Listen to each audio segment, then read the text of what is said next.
ස්වෛරී චින්තනය කියන්නේ එක අමනුස්සකමක් නෙමෙයි. ඊට ඉහළ මානවවාදී කමක්. ස්වෛරී බවක් කියන්නේ. එක ස්වෛරී චින්තනයක මෙන්න මේ වචන පහ තියෙන්න ඕන. ස්වෛරී නම් නිදහස් නම් නිවහල් නම් ඒක ඊට මානවවාදී වෙන්න ඕන.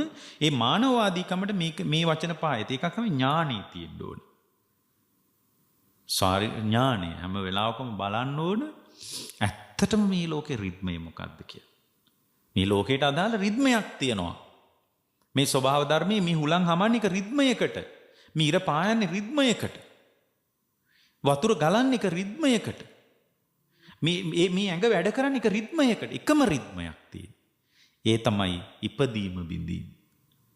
මේ ඉපදීම බිඳීම කියන රිද්මයෙන් පරිබාහිර ලෝකේ මොකක්වත් නැහැ නේද කියලා බලන්න පුළුවන් හැකියාව තුන එක.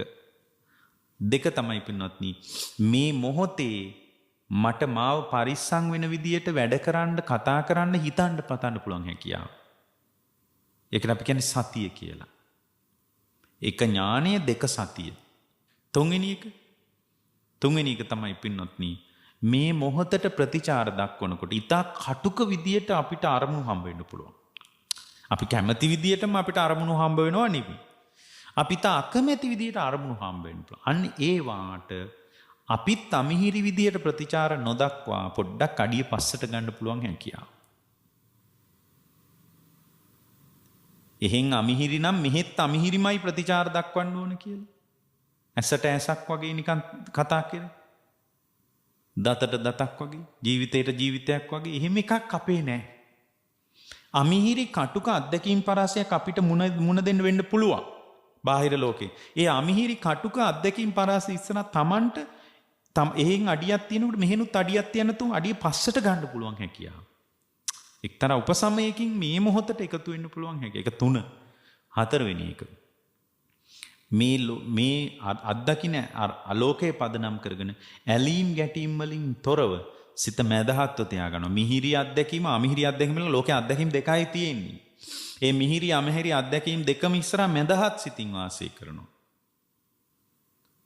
ඊළඟ එක තමයි ලෝකයේත් එක්ක එකතු වෙනකොට අපිට ලෝකයේත් එක්ක ලෝකෙන් වෙන් වෙලා අපි නෑනේ. හැම වෙලාවෙම අපිට ලෝකයේත් එක්ක එකතු වෙන්න වෙලා හින් කනෙන් නාසයෙන් දිවෙන් කයෙන් ලෝකයේත් එක්ක එකතු වෙන්න වෙලානේ අපිට.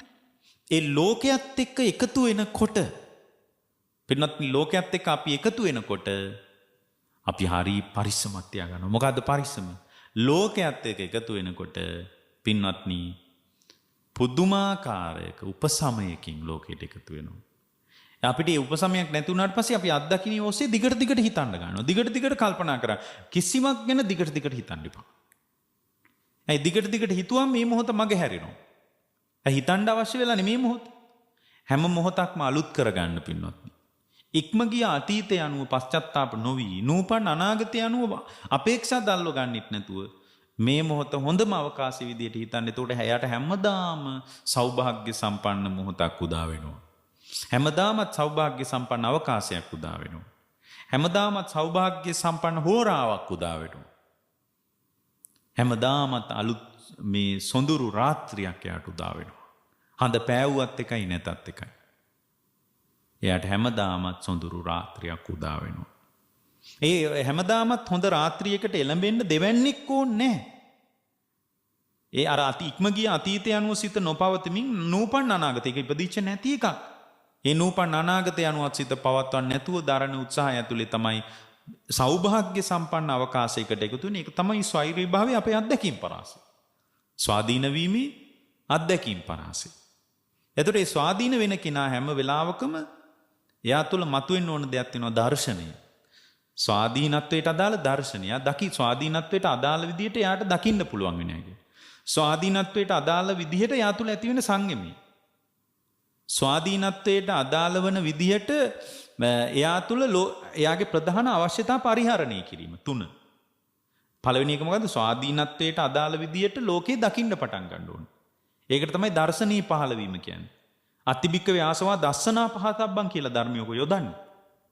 ඔගොල්ලෝ දකින්න විදිය වෙනස් කරගන්නවා. දැන් මේ දකින්න විදියයි වෙනස් කරන්න තියෙන්නේ. ඊට පස්සේ මේ සෛරී බවට අදාළ විදියට පින්වත්නි එයා තුල යම් සංයමයක් අපි තුල තනි තනිව සංයමයක් තියෙන්න ඕන. ඒ සංයමයේ හදන්න බෑනේ. දැන් ඔයාලා අත් දෙක බැඳගෙන පාඩුවේ වාඩි වෙලා හිටියට මට කියන්න බෑනේ ඔයගොල්ලෝ සංයමයකටපත් වෙච්චයි කියලා. ඇයි? සිතින් ලෝකේ ලුහු බඳින්න පුළුවන්. මේ බාහිර ලෝකයට පේන්න බොරුවට සංසුන් ඉඳලා වැඩක් නැහැ. සිතින් ලෝකේ ලුහු බඳින්න නැති කෙනෙක් වෙන්න ඕන. සංයමය කියන්නේ ඒකට. තුන්වෙනි එක තමයි අපි පරිහරණය කරන ප්‍රධාන අවශ්‍යතාව තියෙන්නේ. ඒවයි ඉලක්කයට පරිහරණය කරන හැකියාව. ඒක තුන්වෙනි එක. හතරවෙනි එක තමයි ඔයාලා තුල තියෙන්න ඕන දෙයක් තමයි මේ ස්වාධීනත්වයට අදාළ බලපෑම් වෙන තැන් සම්පූර්ණයෙන් බැහැර කරා. ස්වාධීනත්වයට බලපෑම් කරන පුද්ගලයෝ පවා සම්පූර්ණයෙන් දුරු කරන්න. එයාලත් එක දෙකනේ පාප මිත්‍ර සේවනීය කීම ධර්ම කියන්නේ. ස්වෛරී බවට අභියෝගයට ලක් වෙන පුද්ගලයෝ සම්පූර්ණයෙන් දුරු කරනවා, අවස්ථාව පවා මගහැරලා දානවා. ඇයි මගේ ස්වෛරී බව ඉතා වැදගත්. ලෝකේ ස්වෛරී වෙනවද නැද්ද කියලා වැදගත් නෑ. සැබෑ නිදහස කියන්නේ මගේ ස්වෛරී බව. තම තමන්ගේ సంతානීය ස්වෛරී බව. ඊළඟ එක තමයි ස්වෛරී වීම පිණිස ඔයාලට තියෙන වැදගත් දේ තමයි ඔයාලගේ සිතුවිලි ප්‍රවාහයට අදාළ විදියට සිත භාවිතා කිරීම. ඒකට තමයි භාවනාවෙහිම ඕන කියන්නේ. භාවනාවෙහිම උමනයි කියන්නේ ඔන්න ඔතන්ට. ඔන්න ඔය ටික තිබ්බොත් මේ කියපු වචන 6 තිබ්බොත් කවදාවත් එයාට ආයේ ධර්මී නාමින් එයා අපිව මුණ ගැහෙන්න ආවත් එකයි නැතත් එකයි යා නොබෝ කාලෙකින් ස්වෛරී වෙනවා. මම එක වචනයක් මේ තේරුවේ මේක ඕන පැය ගානක් තව කියන්න පුළුවන් ස්වාධීන බව. එච්චරයි අද දේශනාවේ මාතෘකාව.